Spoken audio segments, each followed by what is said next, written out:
cognitiva, ¿no? Que puede hacer que alguna situación o experiencia potencial ya haga que sienta la sensación dolorosa antes de recibir el estímulo real.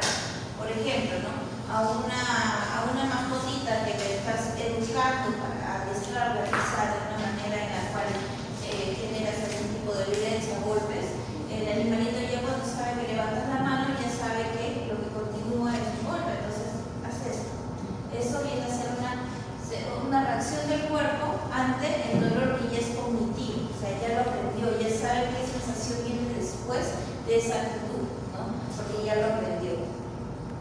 Entonces, ¿para qué nos sirve el dolor? ¿No? La finalidad básicamente es preservar la salud y mantener alerta al paciente sobre una experiencia de agresión o potencial agresión o situación lesiva, ¿no? Como por ejemplo la que les digo, ¿no?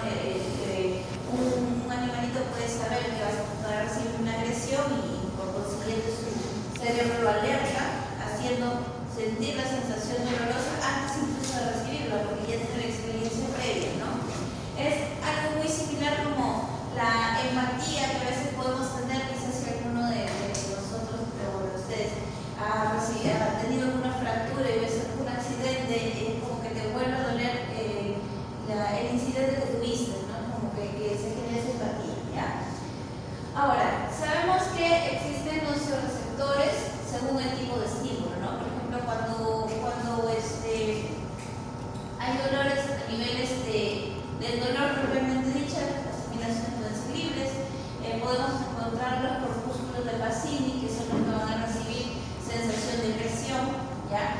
La sensación de calor las va a recibir los corpúsculos de Ruffini, ¿ya? La sensación de temperatura, en este caso de frío o de calor, la va a recibir los corpúsculos de Krauss, que son los que van a transmitir la información hacia la inervación, ¿ya? El tacto lo va a recepcionar los corpúsculos de Krauss. Bueno, vamos a ver tipos de dolor según su origen, ¿ya? Tenemos el dolor nociceptivo, que es el dolor debido a la estimulación de los nocioreceptores, que ya mencioné en la diapositiva anterior, que se encuentran en diferentes tejidos, ¿no? Como por ejemplo la piel, las vísceras y otros órganos. El dolor neurogénico es aquel dolor que se da debido al daño de las neuronas sensoriales o motoras de origen tanto central como periférico. Por ejemplo, un dolor nocioceptivo, estaríamos hablando quizá de este gatito, ¿no? Se peleó y tiene un arañazo en el ojo, ¿no? Entonces, estamos hablando de un dolor que proviene del tejido, la información viene del tejido de la piel, por ejemplo, ¿no? O quizá, si hablamos de algún paciente que se cayó de las escaleras y se fracturó el fémur, ¿no? Entonces, el dolor viene del tejido óseo, ¿ya? Ese es un dolor nocioceptivo. El dolor neurogénico puede ser un dolor que proviene, por ejemplo, de una hernia discal, ¿ya? Tenemos un paciente con una hernia discal, tenemos un bloqueo dentro de la inervación neurológica periférica y por consiguiente se va a dar ese dolor neurogénico de origen central, ¿no? De origen neurológico. Muy bien, acá ciertas diferencias, ¿no? Con referente al concepto en sí, ya la activación de nuestros nocioreceptores que se encuentran en todos los tejidos. En el caso del neuropático estamos hablando de una lesión específicamente a nivel del sistema nervioso central o del sistema nervioso periférico. A nivel de la fisiopatología vemos que las vías nociceptivas quedan intactas, ¿ya? Y la relación entre lesión y dolor, ¿ya? Que es justo la transmisión que vamos a ver en otras diapositivas más adelante, ¿no? Como el dolor viaja a través de la inervación para llegar a generar la información a nivel del sistema nervioso central para generar un efecto. Ya en el caso del dolor neuropático hablamos de alteración en las vías ya nociceptivas, ya, pero no hay una relación lesión-dolor. Por lo general, lo que persiste es el reconocimiento de un dolor crónico que ya lo asuma como parte de su memoria y hay una sensación persistente, ¿ya? A nivel de lo que es el dolor nociceptivo, según clínica, podemos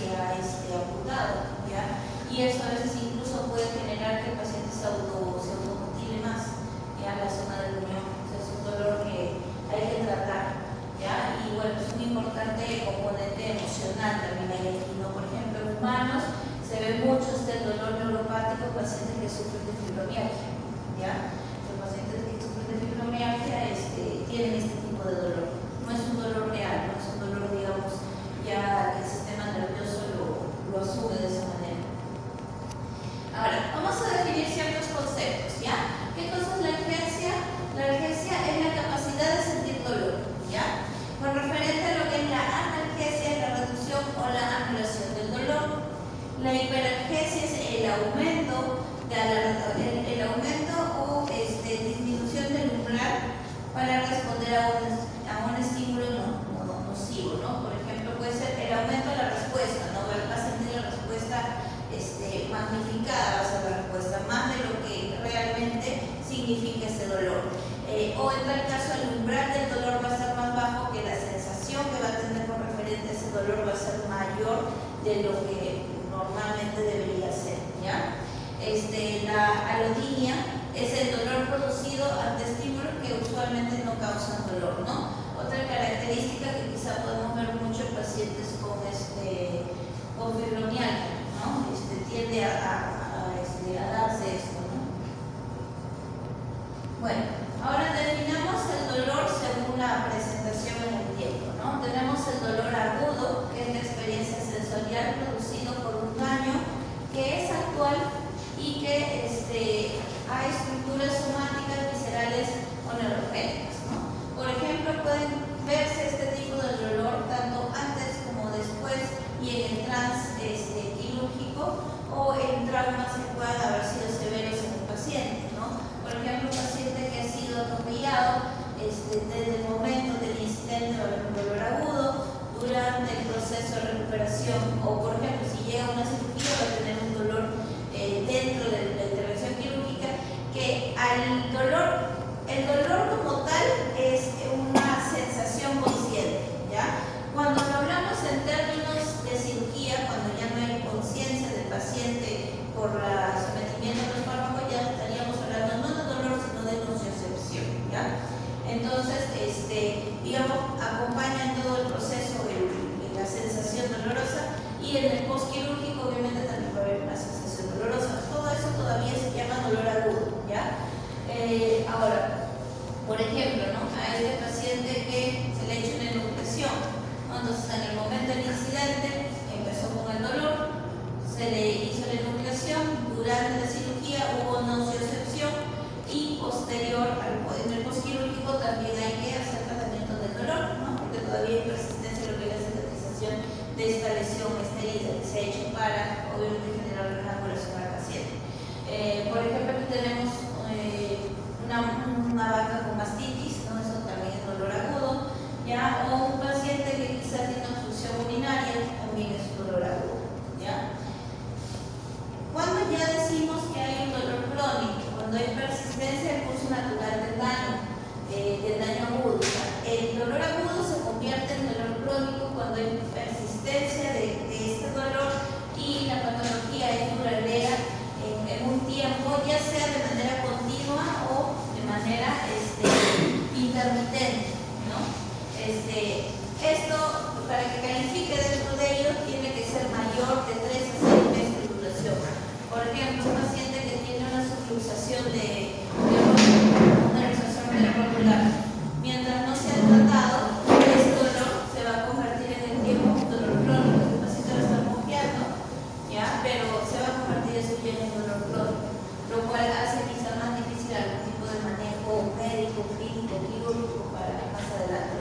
Acá tenemos, por ejemplo, lo que les comentaba hace un momento, un paciente que tiene una amputación, va a tener un dolor crónico porque todavía va a tener la sensación dolorosa como si tuviera miedo, ¿ya?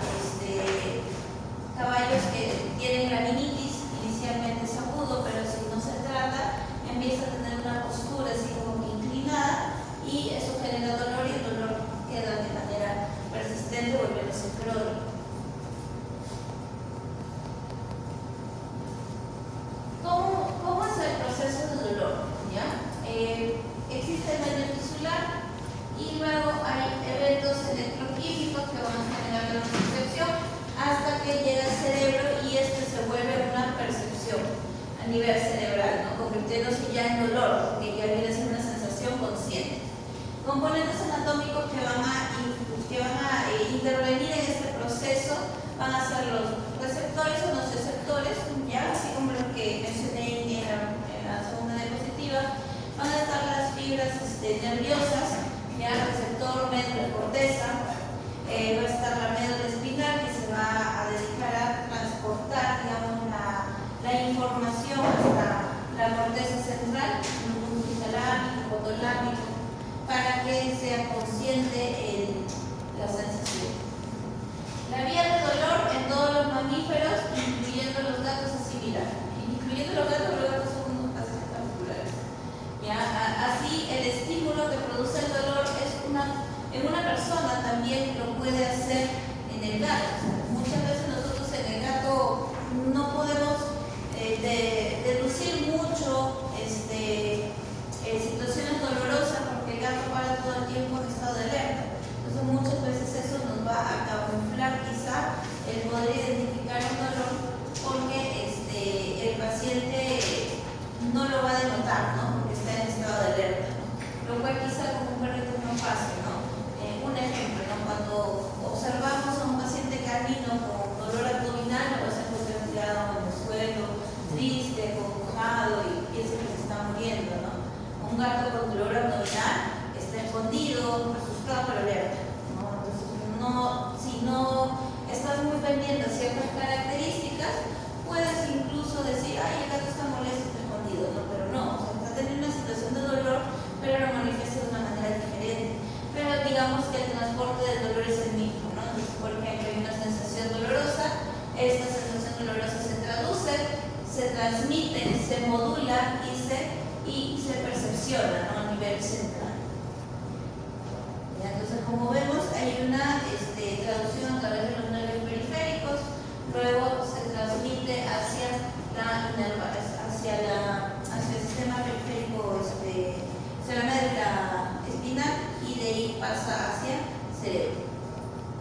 Entonces, la sensibilización periférica, ¿no? Existe el daño tisular, luego se genera el proceso inflamatorio, va a llegar a las terminaciones simpáticas, ¿no?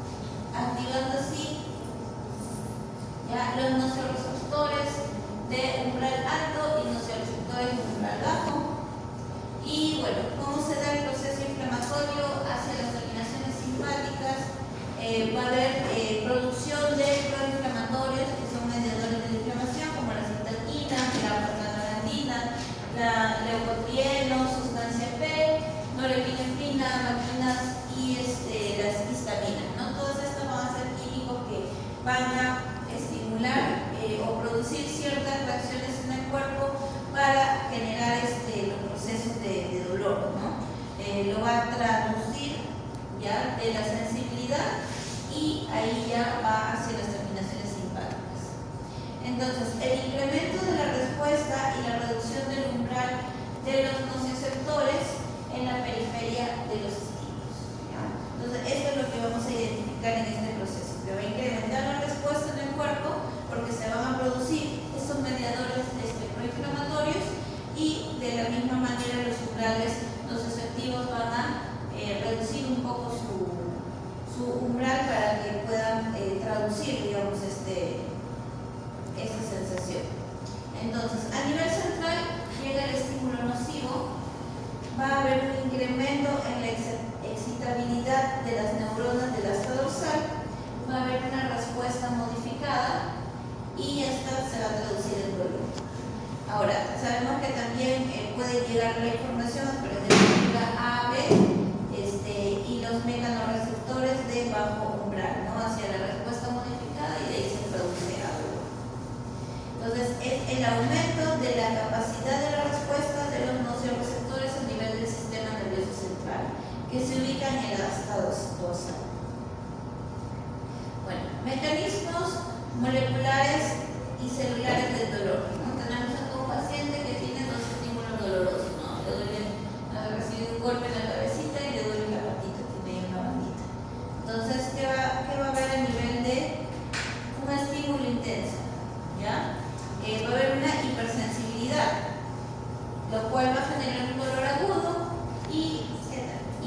hipersensibilidad y este dolor agudo básicamente va a activar todos los mediadores para generar la protección, el reflejo de protección. ¿Ya? En el caso de que haya un estímulo persistente, por ejemplo, tienes dolor en la patita pero no es tratado, se va convirtiendo de esto a un dolor crónico, ¿ya? Y por consiguiente se va a generar un diestrés, ¿no? Ya va a dejar, digamos, de tener el reflejo de protección y se va a normalizar y va a generar un diestrés, ¿no? El paciente debe estar en un constante diestrés y producción de todos estos mediadores porque ya el dolor va a estar persistente en el tiempo. Entonces aquí vemos, ¿no?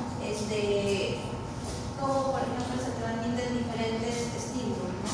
El estímulo, en este caso, ¿no? De situaciones en las cuales hay calor, hay picazón, lo va a transmitir la fibra C.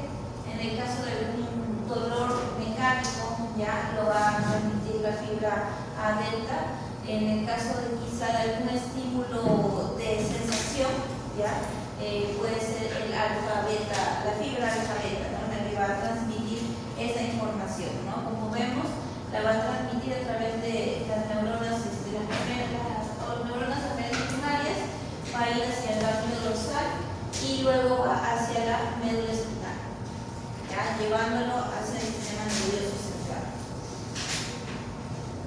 Entonces aquí podemos ver tipos de fibra que tenemos, ¿no? La alfa, la A delta, que va a ser una fibra que está mielinizada, ¿ya? Y esto obviamente va a generar que sea de calibre medio, y por consiguiente, al tener mielina, va a generar que la conducción de la información sea más rápida, ¿ya? Lo cual difiere de las fibras C, ¿no? Las fibras C son fibras que no tienen mielina y por consiguiente su conducción es lenta y el dolor se va a transmitir de manera lenta.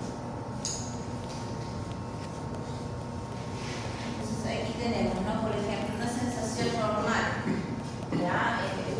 Ante cualquier estímulo, ¿no? Aquí tenemos varios ejemplos de estímulo, va a llegar al axón que va a ser el nociceptor para recepcionar la sensación, luego va a viajar a través de las fibras, luego pasa a la médula espinal y de ahí va a activar a las glías que van a ayudar a activarlas, a traducirlo ya como dolor, ¿ya? Aquí por ejemplo con las fibras de mielina que tienen mielina, ya la conducción va a ser más rápida e incluso puede llegar a traducirse o en dolor o solamente en una sensación. Ya dependiendo de eso va a depender mucho del umbral, ¿no? Del umbral que está recepcionando esta sensación para quizá asumirlo como un dolor, quizá como una sensación solamente de roce, de tocar, ¿no? De que haya una sensación de contacto, ¿ya? Igual pasa con, por ejemplo, los mecanismos en los cuales son más suaves las sensaciones o el roce, ¿no? Se van a traducir, quizás si hay una hiperalgesia, podría traducirse en un dolor, ¿no? Pero normalmente una sensación suave que no suele generar un dolor se traduce en ese contacto. Entonces, cuando tenemos sensibilización central, ¿qué vamos a observar? Vamos a observar que va a haber una amplificación de señal neural dentro del sistema nervioso central, que va a desencadenar una hipersensibilidad al dolor, ¿ya? Entonces, cuando tenemos una sensibilidad a nivel central, vamos a traducirlo en un dolor magnificado, ¿no? Lo que vendría a ser una hiperalgesia. Entonces aquí vemos todo el recorrido, aquí está el efecto que ha generado la sensación, que puede ser químico, que puede ser mecánico, que puede ser de temperatura, se va a traducir, ¿no? A través de los nervios eferentes, de ahí se va a transmitir hacia la médula espinal, ahí se va a modular y luego se va a proyectar para generar la percepción a nivel del sistema nervioso central.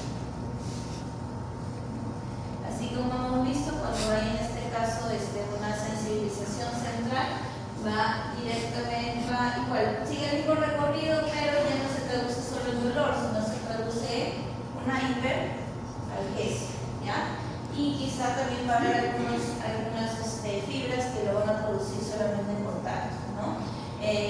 También existen los otros casos, como les decía, que pueden terminar en una alodinia, ¿no? O sea, una sensación que no debería ser dolor, pero lo va a traducir o lo va a percibir el cerebro como un dolor, cuando en realidad solamente es una sensación de contacto.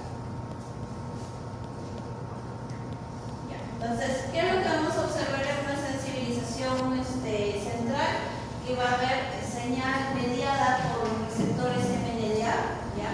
Entonces, esos receptores se van a abrir los canales para, recuerden cuando hablamos acerca de la ketamina, cuando bloquea estos receptores para anular el pasaje de la información del dolor, ya en este caso se van a abrir los canales, ¿ya? Aquí lo vemos, se van a abrir los canales, va a ingresar calcio, ¿ya? Y va a haber una desinhibición de la lexina y la GABA, ¿ya?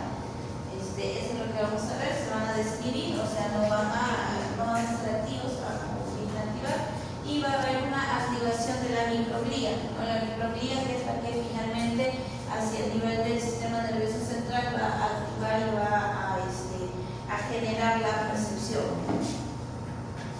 Va a terminar transmitiendo la información hasta el sistema nervioso central para convertirlo en ya dolor, esta información. Ahora, ¿cómo identificamos el dolor? Por ejemplo, ¿no? Podemos identificarlo a través de cambios de postura, ya resistencia al movimiento. Por ejemplo, un paciente que puede tener alguna postura, un canino, por ejemplo, que tenga pancreatitis, ¿no? Una postura usual que manifiesta un dolor abdominal es el encorvamiento del paciente. Va a estar encorvado, ¿ya? Va a tener una resistencia al movimiento, posiblemente va a estar encorvado, tú lo vas a llamar y no se va a mover, y tú lo vas a jalar, ven, y vas a decir a tu perrito y no se va a querer mover porque tiene dolor, ¿ya? Otra es proyección en la zona del dolor, ¿ya? Posiblemente aquí tiene una lesión, por ejemplo este gato no tiene una herida acá, pero yo lo toco más abajo, como hay una proyección de la zona del dolor, también va a reaccionar haciendo esto, ¿ya? Anorexia, agresividad, ¿no? Cuando hay una sensación dolorosa es bastante usual que los pacientes dejen de comer, ¿ya? No quieren comer por lo mismo, ¿no? Por lo que se sienten incómodos al moverse, ¿ya? También empiezan a tener cierto grado de depresión y no quieren comer, se vuelven agresivos, ¿no? Los pacientes a veces cuando tienen sensación de dolor, más a veces incluso en gatos que en perros, al no querer que se acerquen para estimular quizá el dolor que está presente, empiezan a mostrar signos de agresividad, ¿ya? La vocalización, ¿no? Que hacen un tipo de sonido manifestando que algo no está bien, ¿ya? La palidez, ¿ya? Muchas veces vamos a encontrar a los pacientes que tienen el tiempo dedicado a capilar más elevado, ¿no? Incluso las mucosas que están pálidas, jadeo, ¿no? Algo que quizá vemos más en perros que en gatos, ¿ya? Midriasis ya es bastante común, también vas a ver al paciente midriático totalmente, ¿ya? Bueno, ¿cuáles son las escalas de dolor, por ejemplo, en el gato, ¿no? Menciono al gato, lo voy a mencionar más porque dentro de todas las escalas que se conocen para lo que es evaluación del manejo de dolor, los estudios más están orientados en gatos, porque estos pacientes son bastante particulares para poder denotar características de dolor. Entonces escalas hay un montón, ¿ya? Eso ya lo van a ver más bien en anestesia, ¿ya? Y casi la mayoría están centradas más en gatos, ¿no? Entonces, por ejemplo, digamos, las tablas, normalmente las escalas están divididas para identificar pacientes sin dolor, paciente con dolor moderado y con dolor intenso, ¿no? Por ejemplo, ¿no? Sin dolor, el paciente va a estar con los bigotes abiertos, con las orejas en punta, con los ojos abiertos, ¿no? Se lo vas a ver como que tranquilo, relajado, ¿no? En el caso de que haya un dolor moderado, ya las orejitas van cayendo un poquito de lado, los bigotes se van poniendo un poco más y bueno, quizá los ojitos se van agazapando un poquito. ¿Ya? En el caso de dolor intenso, como vemos al gatito de arriba, incluso tiene hasta los ojos cerrados. ¿Ya? Los bigotes están apuntando hacia abajo, o sea, de lo que estaban así, van cayendo hacia abajo, ¿ya? Y el ojo está bastante cerrado, ¿ya?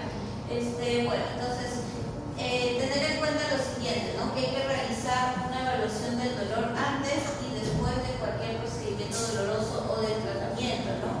Estas escalas nos sirven mucho para poder evaluar el progreso, ¿no? Se mide quizá se hace la evaluación de la escala cuando el paciente llega a consulta, luego quizá lo pueden reevaluar si es que haces algún procedimiento clínico, médico o quirúrgico, y ya lo evalúas posterior a eso para ver si hay una diferencia, o quizás si es un paciente que está internado, supongamos un gato con pancreatitis, entonces quizá lo puedes evaluar a las 12 horas o a las 24 horas, ¿no? Para ver qué tanto está mejorando con respecto al tratamiento que se le está dando, ¿ya? Tomar en cuenta el comportamiento normal del paciente antes de la experiencia dolorosa, ¿no? Eso es importante evaluarlo también en la anamnesis, ¿no? Poder preguntarle al propietario, ¿no? Si el gato era de repente, lo tienes en la consulta, lo llevas al internamiento y es un gato muy asustadizo, ¿no? Entonces, para saber si realmente también hay un cambio con el comportamiento, ¿no? Dentro de tu evaluación, lo tienes 3, 4 días al gato internado y sigue escondido y tú sigues pensando que eso puede ser una característica del dolor y que esa es una característica propia del gato, no le gusta que lo toque para escondido. Entonces es importante saber eso para que lo puedas discriminar dentro de tu escala, ¿ya? Tocar al paciente, interactuar, para la zona afectada, ¿no? Todo con cuidado, sobre todo para evitar los riesgos de agresión, ¿no? Los gatos son bastante comunes siempre que cuando tienen algún tipo de dolor y tú lo tocas, siempre el gato va a reaccionar con agresión mayormente, ¿ya? Realizar una adecuada anamnesis, involucrar todos los reconocimientos de dolor de cada paciente, ¿ya? Eso también es muy importante ver cada característica, porque incluso, ¿no? Por ejemplo, pacientes que pueden tener algún problema de dolor empiezan a defecar o orinar fuera de su arenero, ¿no? Y lo primero que va a pensar el propietario es, ay, cochino gato. Pero no es eso, sino que la misma sensación de dolor hace que no se quieran mover, que quieran estar en un lugar que no les genere dolor, o sea, ir al arenero, caminar, meterse al arenero, les genera incomodidad y empiezan a hacer en una zona fuera del arenero. Entonces, eso, por ejemplo, es una característica que nos va indicando que algo le pasa al paciente felino, ¿no? Que posiblemente y casi siempre se relaciona con algún evento doloroso. Entonces, aquí, por ejemplo, podemos ver los signos de dolor agudo, ¿ya? Que incluyen entrecerrar los ojos, posición encorvada o encogida, ¿no? En lugar de dormir en posición normal, enroscada, como duermen los gatos, los vas a ver así enroscaditos, ¿no? Por ejemplo, ¿cuál de los dos creen que tiene un dolor más intenso? Gatito, ¿no? Ajá, porque ya tiene los ojitos más cerraditos, ¿no? El otro todavía lo tiene así medio agachadito.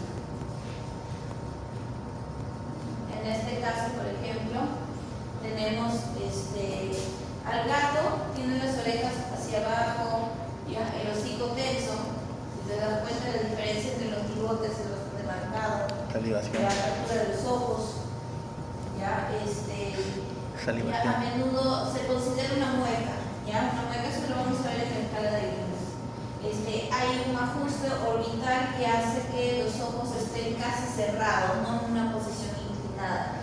Y aquí vemos que después del tratamiento analgésico hay un cambio en su carita, ¿no es cierto? ¿Ya? Aquí podemos ver que las orejas están más erguidas, o sea, no están tan hacia los lados, están un poquito más hacia arriba. Los ojos ya están abiertos, ¿no? Sus bigotes están más en posición lateral, ya están como que encurvados, ¿no? En cambio, aquí están como que tensos hacia abajo, ¿ya? Y bueno, la mandíbula está más relajada, ¿no?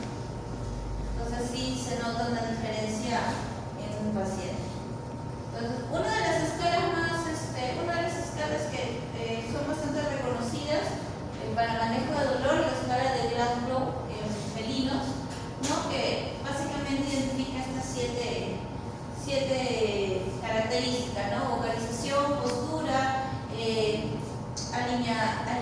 atención a la herida, expresión facial, interacción con personas, respuesta a la palpación y comportamiento general, ¿no? Básicamente 7 preguntas que van a abarcar estas características, ¿no? De las fichas de este tipo. Y una escala que quizás se ha hecho muy popular, no solamente en clínica, sino también para que los dueños puedan identificar dolor, es la escala de Linares, ya como ya les había adelantado, ¿no? Básicamente vamos a ver paciente con ausencia de dolor, paciencia con dolor moderado y paciencia con un dolor marcado, ¿no? Entonces aquí podemos observar las diferencias que vemos entre el bigote, los ojos, las orejas, la postura de la mandíbula, ¿no? La posición de la cabeza también, ¿ya? Usualmente, si vemos aquí, en la primera imagen, tenemos la cabeza erguida. En la segunda imagen tenemos la cabeza un poquito más agachada. Y aquí la tenemos así. Incluso hay gatos que hasta tienen la cabeza al suelo, ¿no? Tú lo ves al gatito así como si estuviera en posición de rezo, se le dice, ¿no? E incluso hay gatos que se apoyan en superficies y colocan la cabecita. A eso se le llama posición de rezo y definitivamente eso indica que hay un dolor bastante severo, ¿ya? Vemos, básicamente estas características son las que se identifican en la escala de Linares. ¿Ya? Incluso ahora con la virtualidad hasta existe una aplicación, ¿ya? Que se le puede recomendar incluso a los propietarios para que sepan si realmente el paciente requiere ir a un médico veterinario, ¿no? Porque existen los dos extremos, ¿no? Los que van porque se le rompe una uña y piensan que el paciente se va a morir, y hay aquellos que dicen, no, así es el gato, y en realidad si tiene alguna sensación de dolor o tiene alguna situación que sí requiere una consulta médica, ¿no? Muy bien. Ya habíamos hablado un poco de las fases de la nocicepción, ¿no? Sabemos que existe la traducción, la transmisión, la modulación, la proyección y la percepción, ¿ya? Incluso los medicamentos tienen o influyen en ciertas etapas, ¿no? Por ejemplo, podemos observar que podemos observar, por ejemplo, que los POCs pueden empezar a actuar desde la traducción, ¿no? Igual como los anestésicos locales, ¿ya? En la modulación ya vemos la influencia de la ketamina, porque ahí es donde ya empiezan a actuar los receptores de NMDA, ¿ya? Y los opioides que ya se encuentran más hacia la parte de la transmisión de la sensación dolorosa. Muy bien, anestésicos locales. ¿Qué es lo que van a realizar los anestésicos locales? Van a realizar la pérdida reversible de la sensibilidad local, ya sin necesidad de que el paciente pierda la conciencia. O sea, básicamente nos vamos a enfocar en la zona primaria, ¿no? del dolor, ¿no? Donde se genera, digamos, el primer contacto para la transmisión.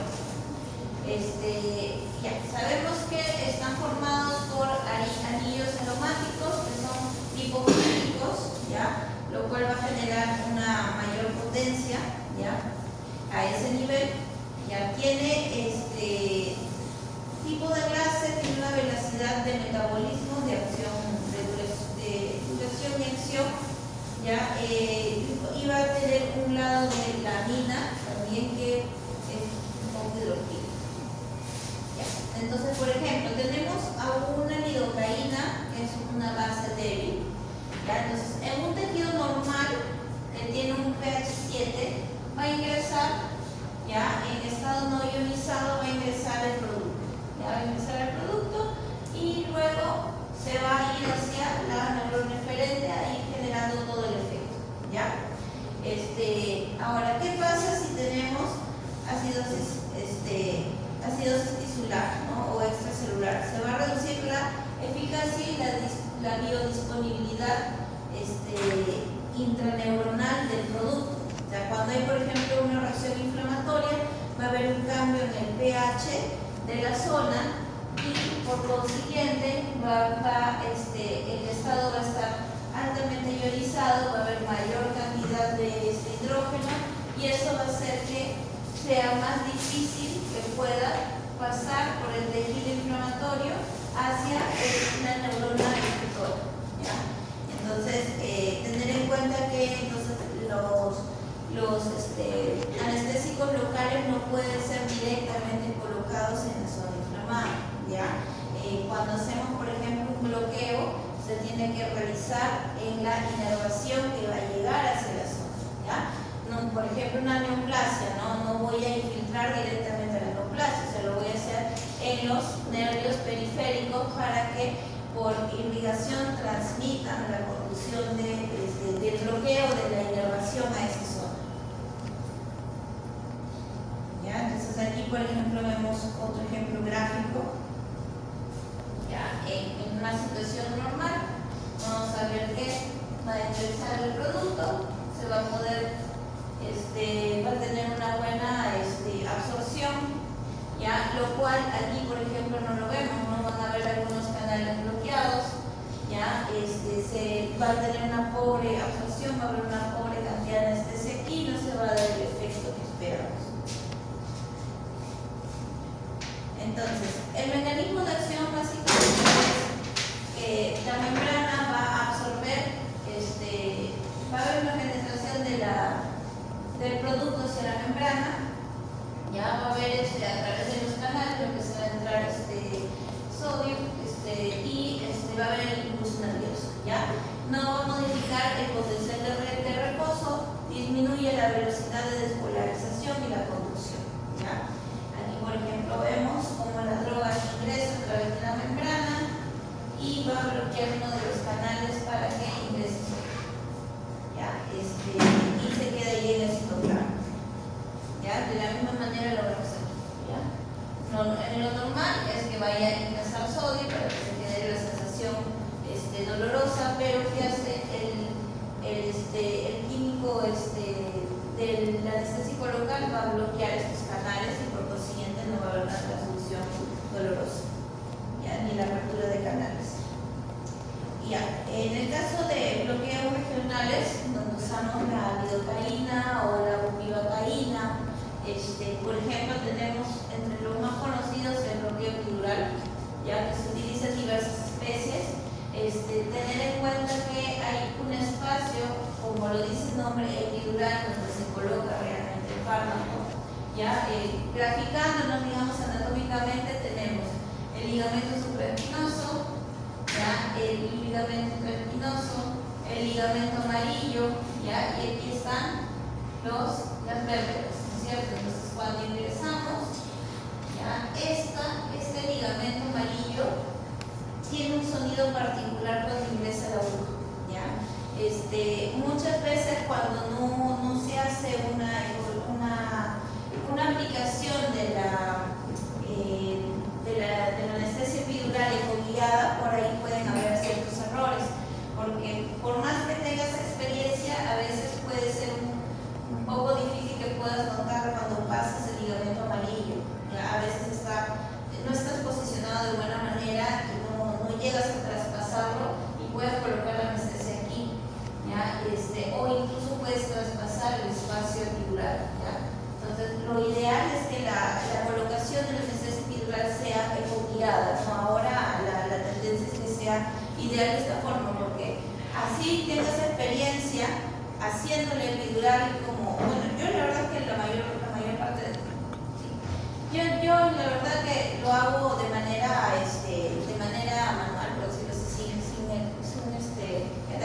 sin un ecógrafo, ya, por cuestiones de donde lo practico, ya, pero se sabe por estudios que puede haber un error hasta de un 40%, es bastante alto, por más que no pareciera, y así tengo bastante experiencia colocando, ya, pero es importante saber eso, ¿no? Porque la idea de que realmente haya un efecto positivo con la anestesia epidural es que se ponga en ese espacio, porque en ese espacio se va a distribuir el fármaco hacia las zonas que yo quiero que me bloqueen la sensación dolorosa y la sensación de contacto, ¿ya? La sensación quirúrgica en este caso, ¿no?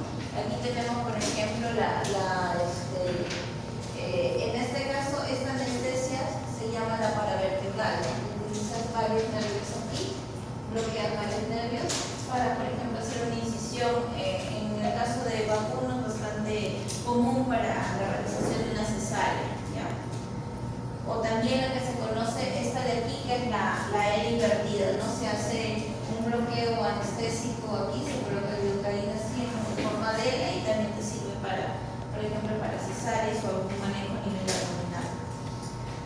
¿Ya? Entonces, también existen los parches de lidocaína, ¿no? Que tienen la misma función que la infiltración, pero en este caso tienes el medicamento en forma de parche que va a ir soltándose como si fuera una infusión continua, pero a nivel local, ¿ya?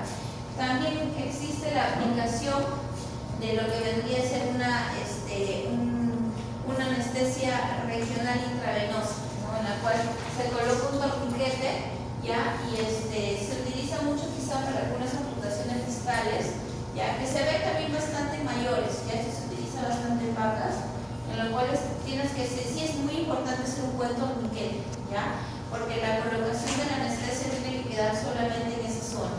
Entonces le haces un buen torniquete para que quede solo en esa zona, a nivel venoso lo colocas, se queda solo en esa zona, esperas los minutos adecuados, como alrededor de 15 minutos, para que se redistribuya en esa zona y de ahí le puedes quitar el torniquete, ¿ya? Porque si no haces un buen torniquete o lo colocas y ahí mismo sacas el torniquete, ¿qué va a pasar con el fármaco? Se va a distribuir hacia todo el torrente sanguíneo y la idea es que se mantenga de manera local, ¿ya? Para hacer la cirugía solo en la zona distal. Ya, aquí por ejemplo tenemos un bloqueo testicular, ¿no? Para mi gusto hay mucho pelo en el paciente, ya. Cuando lleve cirugía van a ver que hay que rasurarlo bastante. Bueno, este es un bloqueo intratesticular, ya. Es un bloqueo que me va a ayudar también bastante cuando quiero hacer un manejo para la castración, ¿no? Y esto me va a ayudar a que quizá el paciente no esté en un plano muy profundo, ¿no? De anestesia. ¿Ya? Entonces, como anestésicos locales hay varios, tenemos la bupivacaína, el lidocaína, metilocaína, procaína, propicaína y la pilocaína. Nosotros más usamos la lidocaína y la bupivacaína, ¿ya? Entre los dos diferencias, en potencia la bupivacaína tiene mayor potencia, tiene mayor duración también, ¿ya? Entre los dos, por ejemplo, la lidocaína puede hacer efecto entre 5 a 15 minutos. La bupivacaína va a tener un efecto recién alrededor de los 20 minutos, ¿ya? Pero la duración es mayor, ¿no? La bupivacaína puede durar entre 4 a 6 horas, la lidocaína puede durar alrededor de 1 a 2 horas, ¿no? Entonces, por ejemplo, ¿no? Si yo quiero hacer un bloqueo que también me ayude a mejorar la analgesia postquirúrgica, entonces en ese caso quizás sería mejor utilizar una bupivacaína, ¿no?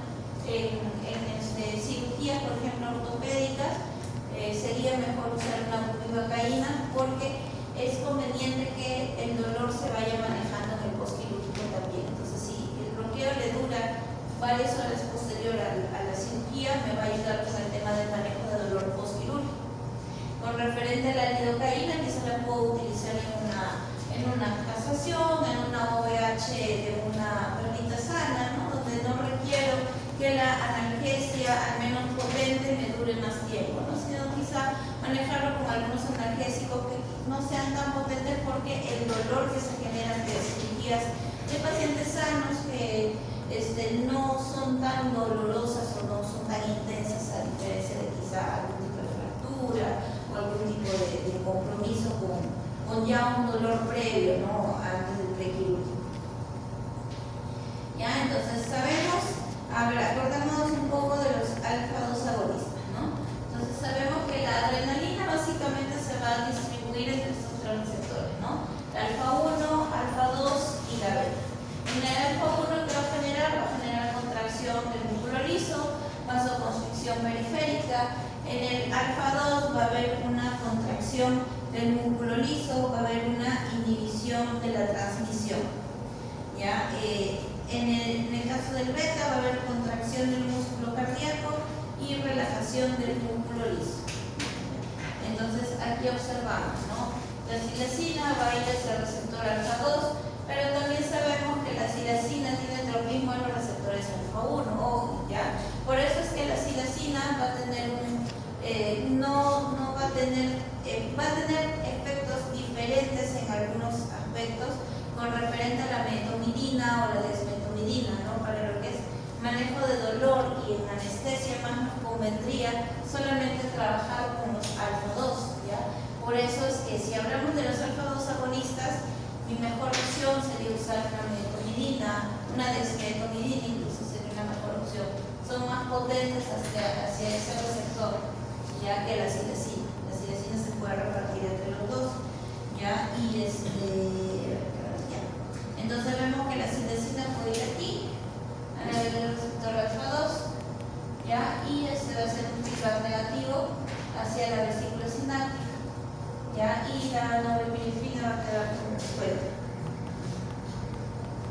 ¿Ya? Entonces aquí vemos, ¿no? ¿Qué va a generar en este caso la silacina? Va a generar analgesia, sedación y como digamos situación adversa podemos observar una hipotensión, ¿no? Cuando vamos hacia el alfa 2A. Y en el alfa 2B vamos a encontrar que va a haber un efecto analgésico, ¿no? Después tenemos la silacina va a tener un efecto analgésico parecido a los opioides, ¿ya? Pero básicamente se va a centrar más a nivel del sistema digestivo, ¿ya? A nivel visceral es donde más vamos a observar que va a potenciar el tema de la analgesia, ¿ya? No produce excitación en gatos ni equinos, lo cual sí quizá lo podemos ver con las benzodiazepinas, ¿ya? O con los opioides también.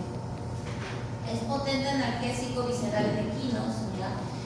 Por eso es que sí o sí la silacina siempre es usada a nivel, por ejemplo, de cirugía de cólicos, ¿ya? En rumiantes son más sensibles, ¿no? La dosis puede ser hasta 10 veces más, ¿ya? Por lo cual se va a observar que quizás si un perro se pone 1 miligramo por kilo, ¿ya? Como dosis única. En realidad cuando lo manejamos en anestesia lo utilizamos mucho menos, ¿ya? Cuando hacemos una anestesia equilibrada. Pero si buscamos en la posología del fármaco, se puede usar hasta 1 miligramo por kilo. En el caballo, por ejemplo, en los bovinos se utiliza 0.1, o sea, porque es bastante potente. Incluso en los camélidos se tiene que tener un poco más cuidado con la dosificación, ya en los chivos, es bastante potente para esas especies. Ya en porcinos es menos sensible, por consiguiente necesitan 10 veces más. ¿Ya? Y bueno, como efectos indeseables se puede observar hipotermia, se puede observar vómito principalmente, que es lo que más se ve dentro de los efectos secundarios, ¿no? Y bueno, como vemos otros alfa 2 agonistas está la metomidina, ronifidina y bueno, el más moderno que es la dexmetomidina, ¿no? Que sale de la metomidina, que es más potente. Muy bien. Acerca de los antagonistas de los receptores NMDA, tenemos la ketamina. Ya sabemos que la ketamina es depresor del sistema nervioso central y también va a bloquear la actividad excitatoria de los receptores NMDA. Ya lo habíamos visto en clases anteriores, lo que va a generar es colocarse en el canal, ¿ya? Así como el mercurio inicialmente está bloqueando este canal. Ya se va a posicionar aquí para evitar que haya, para controlar el flujo del sodio, del potasio y del calcio, ¿no? O sea, no va a haber ingreso, no va a haber una transmisión de la sensación dolorosa. Ya aquí incluso lo graficamos nuevamente como se lo mostré, ¿no? Aquí vemos que el calcio normalmente debe ingresar aquí a través del canal AMPA y el canal MDA, pero cuando va a entrar la ketamina lo va a bloquear y no va a haber ingreso. Ya, esto digamos que es fisiológicamente lo que Y incluso hay bastantes trabajos, ¿ya? En los cuales hablan de cómo la ketamina genera una buena analgesia en un postquirúrgico, ¿no? A través de las infusiones, por ejemplo, del FLK, del MLK, ¿no? Básicamente, ¿qué es lo que hace una infusión? Al tenerlo en una dosis menor, porque la ketamina, para poder generar dosis analgésicas, la tenemos que tener en una dosis, en una subdosis, ¿ya? En esta subdosis, lo que me va a generar, no me va a generar disociación, ya no me va a generar taquicardia, no me va a generar hipertensión, ya, pero sí me va a generar, me va a ayudar a potenciar el efecto de los opioides, ya. Entonces, por consiguiente, va a tener un mayor aporte hacia el lado analgésico y eso es un buen manejo analgésico. Ya, ahora, acerca de los opiáceos, ¿no? En realidad la morfina salió el nombre salió del sueño, ¿no? Del Morfeo, de ahí es donde nace realmente el nombre. ¿No? Se aisló de un opio, ¿no? Básicamente se usó bastante a nivel de guerras, ¿no? Para poder hacer manejo del dolor, ¿no? En época de guerra.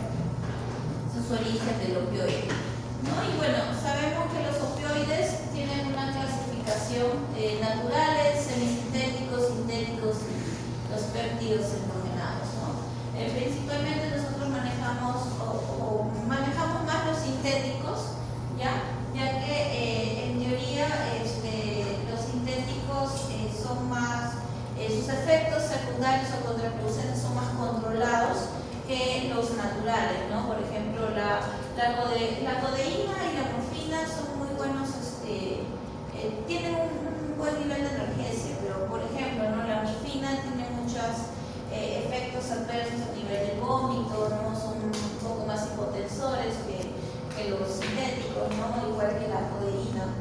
¿Ya? En el caso pero igual también se usa, ¿ya? Se pueden usar.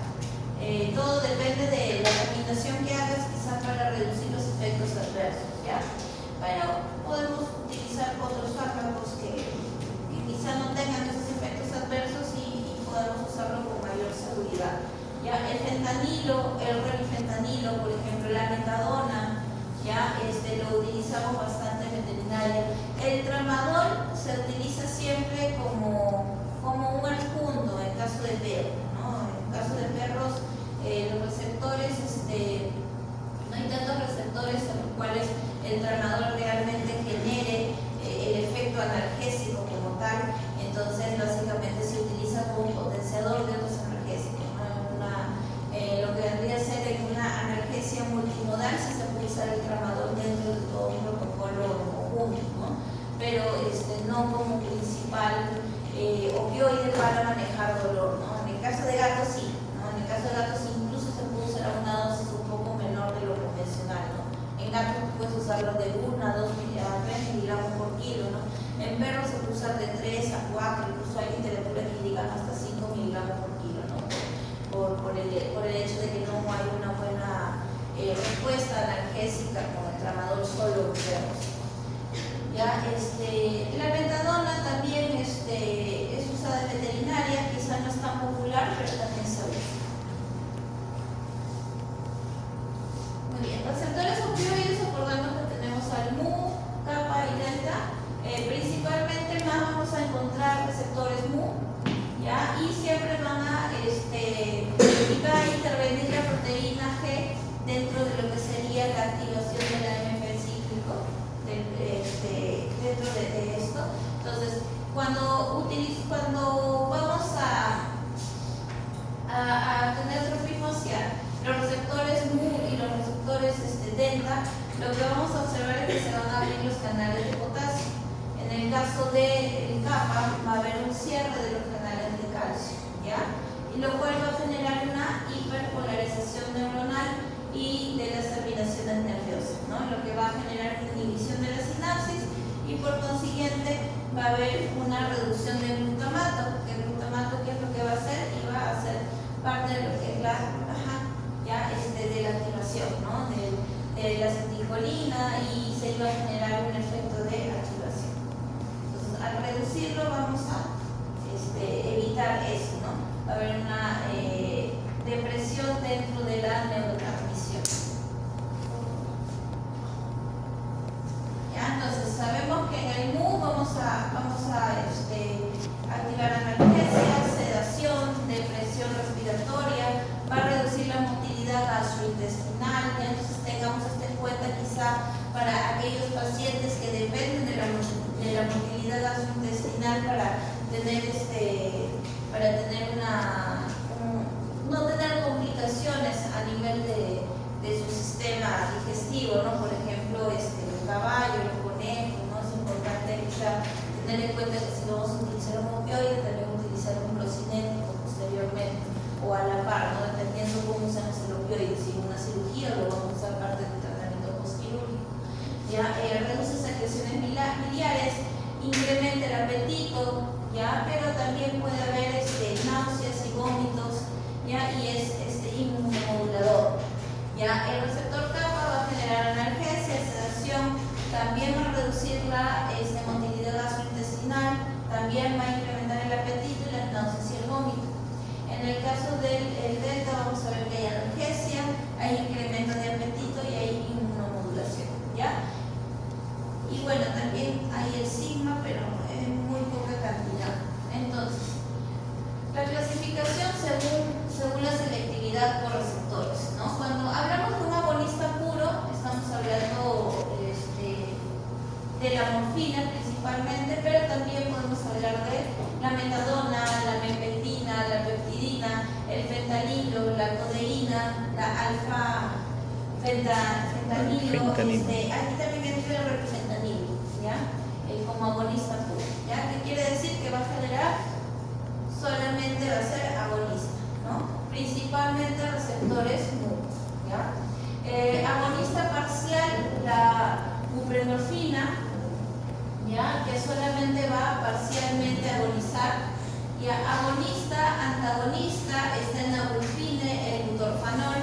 Estos, por ejemplo, van a agonizar el kappa y van a antagonizar el MU, ¿ya? Y los antagonistas puros como la naloxona, el naltrexolona, ¿ya? Estos básicamente van a antagonizar principalmente los receptores MU. ¿Ya? Entonces aquí vemos, ¿no? MU, delta y kappa, ¿no? Entonces acá vemos la morfina, agoniza los tres. La peptidina va a agonizar los tres también. La metadona va a agonizar MU y delta. El fentanilo va a agonizar el MU y la delta. ¿Ya? La pentosicina va a antagonizar MU, agonizar delta y kappa, ¿no? Igual que el butorfanol y la naloxona. El butorfanol va a antagonizar MU, va a agonizar delta y kappa, ¿no? En el caso de la naloxona sí va a antagonizar todos, ¿ya? Y igual que el naltrexona. ¿Ya? La acción de los distintos fármacos opioides sobre los receptores opioides, ya ahí vemos, ¿no? Cuál es agonista parcial, cuál es antagonista y cuál es agonista. ¿Ya? Este cuadrito sí es importante que se lo aprendan, ¿ya?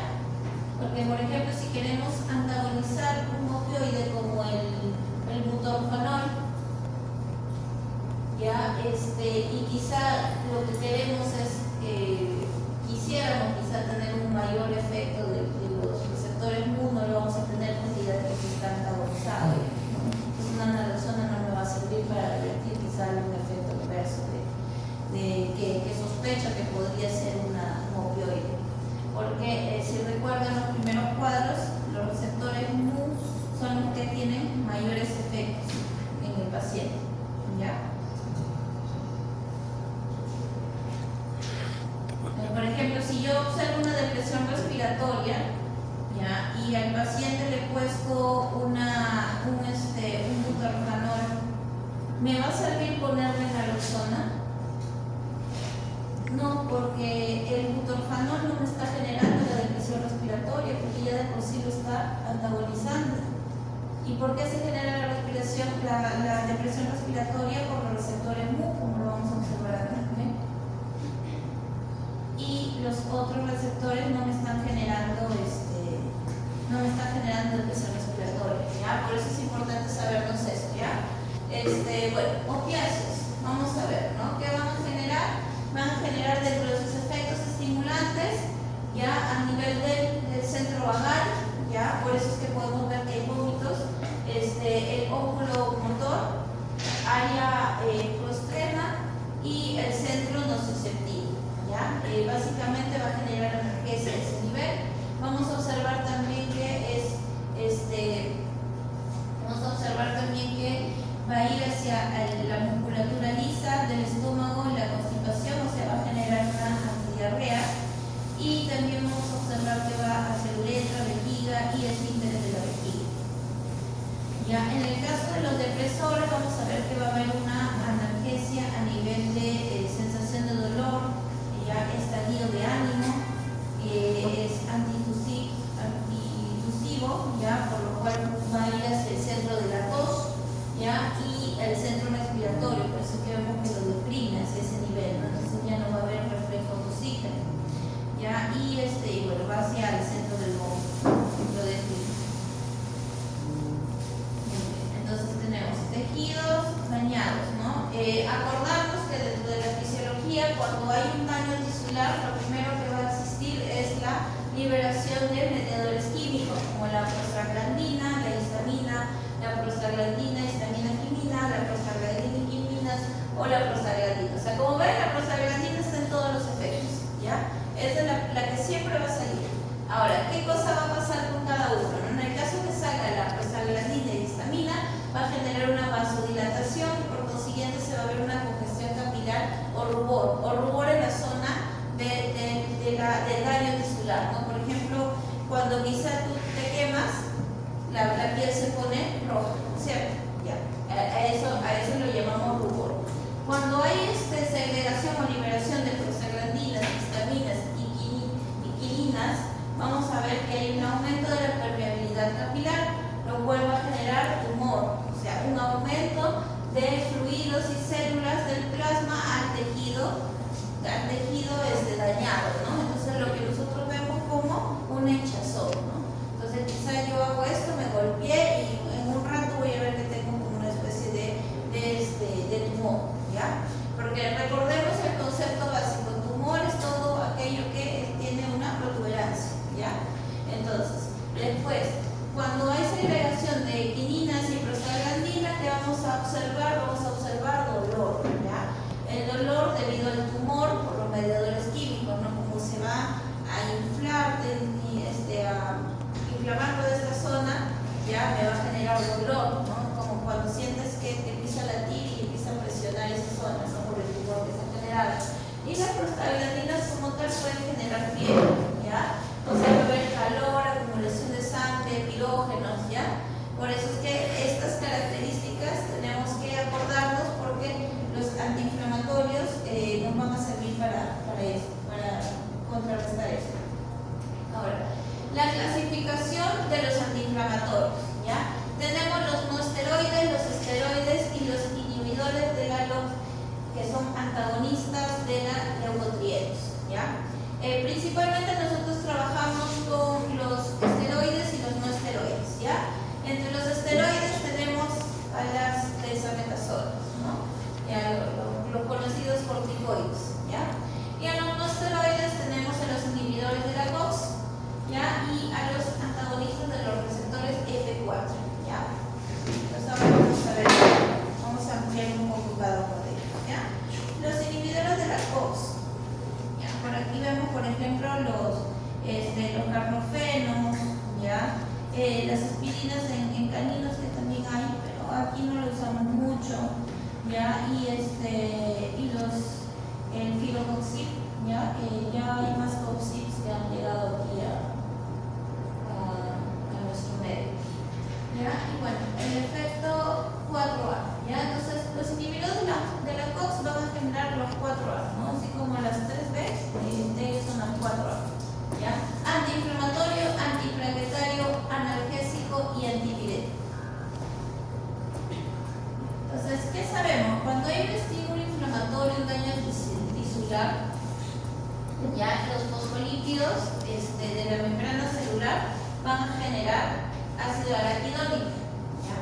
Esto va a generar leucotrienos que van a generar una alergia, una reacción inflamatoria, o también se van a generar a través de la prostaglandina E2, que es la que más vamos a observar en este tipo de procesos, que se van a generar los tromboxanos, las prostaciclinas y las prostaglandinas. ¿Ya? Cada una va a tener alguna influencia, ¿no? Los tromboxanos pueden generar inflamación, dolor, fiebre y básicamente van a generar la movilización plaquetaria, ¿ya? Para generar en este caso el trombo, la cicatriz, ¿no? En el caso que haya, por ejemplo, un corte, ¿no? Un sangrado. Las prostaciclinas también van a generar dolor y fiebre e inflamación, y las prostaglandinas también. Entonces, podemos ver en el COX-1, ¿ya? Constitutiva, ¿ya? Es la protección del epitelio gástrico, ¿ya? O sea, la COX es una reacción innata del cuerpo, ¿ya? Entonces, esto es lo que vamos a observar que pasa innatamente cuando se produce la COX-1, en un proceso de inflamación. Va a haber protección del epitelio gástrico, mantenimiento del flujo renal, o sea, va a generar una vasodilatación a nivel renal, agregación plaquetaria, justo lo que decíamos, van a producir tromboxanos para poder generar una mayor agregación plaquetaria y generar, digamos, el tapón, ¿no? Migración de neutrófilos, ¿no? También para evitar que un agente bacteriano ingrese por la zona de lesión, también los neutrófilos van a viajar, ¿ya? Y a través de él, y lo que vendría a ser el endotelio vascular. Entonces, ¿qué pasa cuando el bloqueo, el COX-1, ¿no? Va a ser el responsable de generar todos esos efectos adversos? Por eso es que decimos, cuando tomo un AINE, puedo tener gastritis. ¿Por qué? Porque la protección del epitelio gástrico, ¿qué es lo que va a generar? Va a generar como una capa protectora a nivel del estómago, ¿ya? Entonces, si yo voy a usar un bloqueante de COX-1, voy a mantener desprotegido mi estómago, ¿no es cierto? ¿Ya? Por eso es que a veces se recomienda sugerir el uso de los AINES junto con un protector gástrico, ¿ya? Ese es el motivo. ¿Ya? En el caso del COX-2, ¿ya? El inducible, o sea, es aquel que induce, ¿no? Es el que se va a activar ya cuando hay un proceso quizá que va más allá de algo normal que lo puede controlar. O sea, ya no es que se activa ante una situación normal, sino cuando ya hay realmente una agresión, el COX-1 le dice, COX-2, actívate para que nos ayudes a contrarrestar este daño que está pasando. Entonces, ¿qué hace el COX-2? Va a inducir más mediadores de la inflamación, el interferón, las interleuquinas, ¿no? y todos los mediadores que van a existir de la inflamación, ¿ya? Y obviamente van a mediar el proceso de inflamación. Entonces, el bloqueo produce un efecto terapéutico, ¿no? Por eso es que ahora la tendencia de los COX están más hacia bloquear el COX-2, bloqueante del COX-2 que el bloqueante COX-1, ¿no? Digamos los AINES más modernos. Entonces, aquí tenemos, por ejemplo, algunos fármacos según lo que les indico, ¿no? El COX-1, por ejemplo, tenemos la aspirina, la endomatina, la piroxicam, ¿ya? En el caso de los no selectivos, ¿ya? Tenemos al ketoprofeno, carprofeno, por eso es que ya no suelen a veces usarse mucho.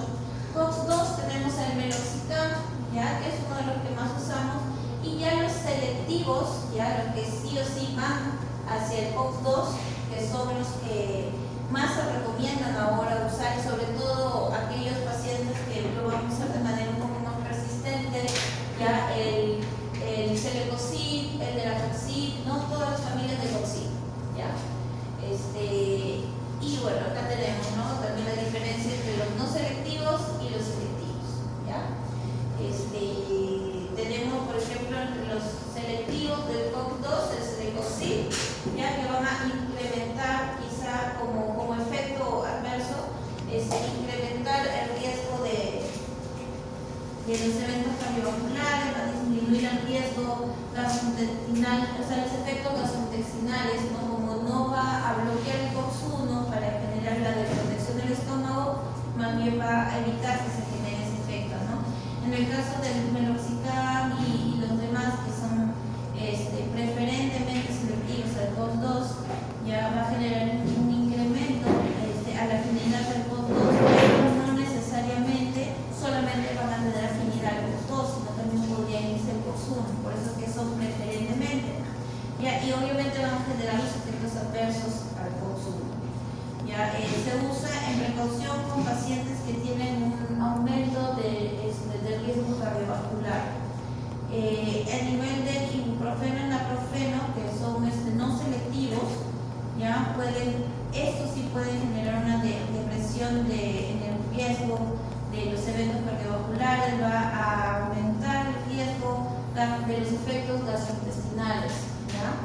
Y bueno, en el caso de lo que sí no son referentes al COX-2, nada más, bueno, pueden ser cardioprotector en leve dosis y pueden incrementar los riesgos gastrointestinales, ¿no? Sus efectos gastrointestinales.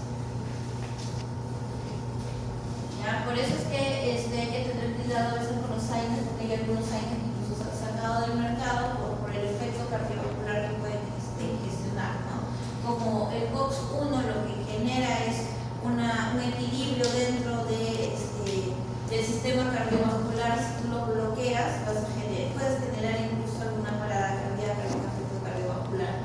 Ya, por eso es que hablan mucho de cuidado con pacientes que tienen el riesgo alto.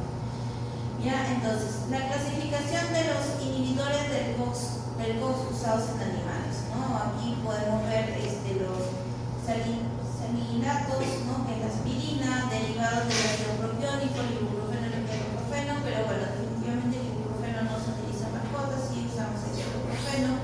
La aspirina la usamos solo en algunos casos y más que nada más orientado hacia el tema quizá de trombos, ya cuando tenemos algún proceso de trombos en gatos, pero para analgesia no suele ser parte de nuestro pilar de AINES que utilizamos, ¿no?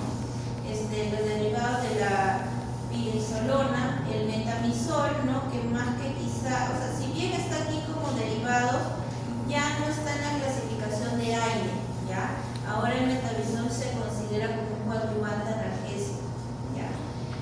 Bueno, derivados del ácido indalosético, ¿ya? Derivados del ácido filoantocénico, por ejemplo, el diclofenaco, el ketorolaco, ¿no? Que no lo utilizamos, al menos en menores tampoco lo utilizamos mucho. Derivados para las acetaminofén, ¿ya? El piroxicam, ¿ya? Que son derivados del ácido fenólicos, ¿ya? Y los que actualmente más usamos, que son los inhibidores específicos del COX-2, ¿no? El diraconcil, el filoxil. Ya, bueno, aquí tenemos el derivado de los carboxílicos, la aspirina. ¿Cómo funciona? La aspirina ingresa, va a bloquear las hidroxigenas A1 y no va a producir el ácido araquidónico, que es el que va a producir la prostaglandina, ¿no? Entonces va a haber síntesis de tromboxanos y el tromboxano A2 ya va a generar la agregación plaquetaria.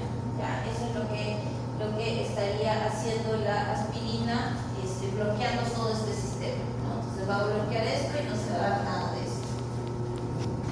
Por eso es que se utiliza quizá en pacientes con trombosis, en el caso de gatos, porque me van a generar el bloqueo de la agregación plaquetaria, no se van a generar los trombos y por consiguiente puede llegar a incluso, ¿no? A disolver ese trombo que pueda estar en el pasaje de sangre.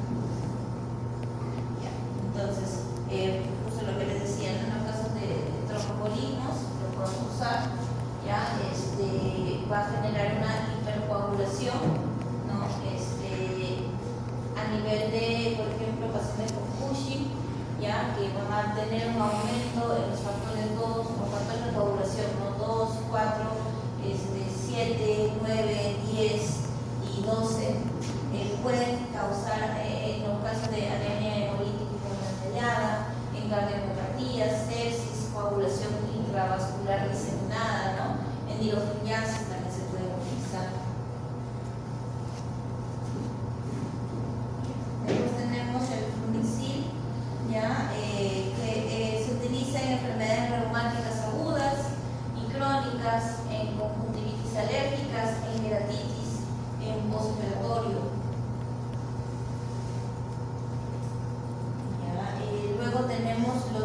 derivados del carboxílico como los carprofeno, ketoprofeno, ¿no? Que son los que más usamos en veterinaria. Naproxeno no lo usamos mucho, ¿no?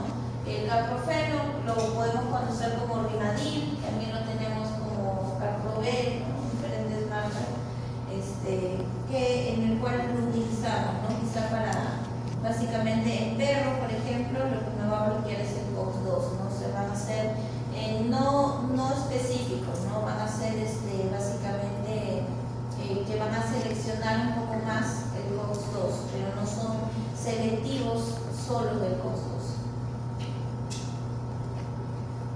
Aquí tenemos, por ejemplo, el Rimadil. Ya se sabe que la dosificación se puede dar para pacientes quizá con algún dolor que sea moderado, ya que sea moderado y que requiera, ¿no? La medicación de varios días, ¿no? Quizá lo pueden mandar por 5 días, una semana el medicamento. Se puede, el carprofeno lo puedes mandar una vez al día o cada 12 horas, ¿ya? Si lo mandas una vez al día, puedes mandarle una dosificación de 4 miligramos por kilo o 2 veces al día, 2 miligramos por kilo cada 12 horas. ¿Ya? En el caso de los derivados de los enólicos, tenemos el meloxicam, que es digamos, es la vedeta que más usamos cuando hay algún proceso inflamatorio. Ya también es más selectivo hacia el COX-2. Ya, otros enólicos que tenemos que usamos más en caballos, ya el fenilbutazona. Ya, después también tenemos aquí otro enólico que, bueno, ya no lo consideramos AINER, pero igual como es un derivado de esto, que es la dipirona o el metamizol, que nos va a ayudar en emitir o mejorar el dolor a nivel visceral, ¿ya? Y nos va a servir como un coadyuvante analgésico, o sea que va a potenciar a otros analgésicos para tener el efecto que se espera, ¿no? En este caso, por ejemplo, en perros lo podemos usar a 25 miligramos por kilo cada 12 horas. En gatos sí, básicamente lo utilizamos en menos dosis, ¿ya? Lo utilizamos de 10 a 12.5 miligramos por kilo por hora, ¿ya? Por lo general, los metamisoles que están hechos de manera comercial para menores están combinados con iosina. Por ese motivo se reduce la dosis en gatos, ¿ya? Porque la iosina sí, el gato requiere una dosis mucho más mínima que el perro, entonces ahí por eso hay que tener cuidado con la dosificación en gatos, ¿no? ¿El temisol dice que es individual? Sí. ¿Es mismo? Ya, por eso es que acá, por ejemplo, en la posología te dicen perros y gatos 25 miligramos por kilo. ¿Usted dijo que el temisol también era para hacer algo? No, metamizol te va a ayudar como es un coadyuvante analgésico, se te va a potenciar los otros analgésicos. Entonces, en una analgesia multimodal es un plus más. Es como para Por ejemplo, si tienes un paciente con pancreatitis y que va a ser sometido a una cirugía y ya presenta un dolor abdominal previo, lo puedes usar dentro de su protocolo analgésico. Claro, porque mayormente también creo que viene con una Claro, la iosina, que es un antiespasmódico. Claro, normalmente vienen así. Por eso es que en la posología acá podemos ver que te dicen perros y gatos usan 25 miligramos por kilo. Y sí, tú le puedes colocar a un gato el metamizol solo a 25 miligramos por kilo. Pero como vienen siempre combinados con la iosina, entonces para generar un equilibrio con la iosina, que el gato sí requiere una dosis muy bajita, entonces lo manejamos en 10 a 12 miligramos por kilo. Entonces ahí ya tenemos la dosificación adecuada y cada 2 horas, ¿ya? Entonces aquí vemos, ¿no? ¿Qué hacen estos pirógenos? Entonces me van a evitar la producción de prostaglandina, entonces ahí ya no va a activar el centro termorregulador en el hipotálamo, por eso es que nos sirve también como un antipirético, nos sirve para reducir la temperatura, ¿ya? Porque ¿qué es lo que pasa normalmente? ¿No? O sea, tú activas la prostaglandina va a ir al centro de termorregulación y va a incrementar la actividad térmica, ¿no? Y obviamente eso va a producir, va a aumentar la producción, va a reducir la disipación y va a generar fiebre. Entonces, ¿qué va a hacer este tireógeno va a bloquear a las prostaglandinas y por consiguiente se va a generar el efecto antipirético. ¿Ya? Y toda esta acción se da a nivel del sistema nervioso central.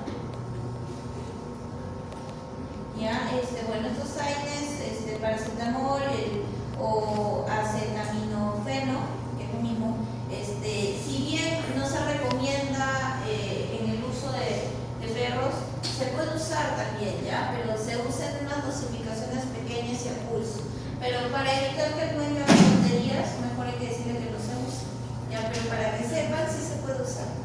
Solamente hay que saber la dosis adecuada. En mayores sí se puede utilizar con mayor frecuencia, ¿no? Después tenemos el todalaco, que también es un indorastético.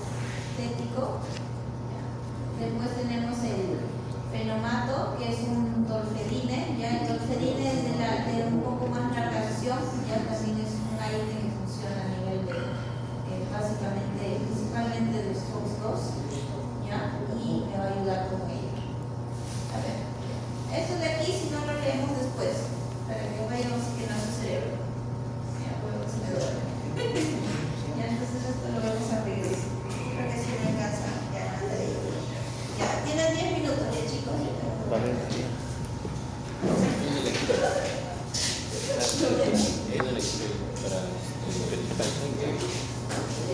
La lectura es para tener en cuenta. Chami. Mi resaltador.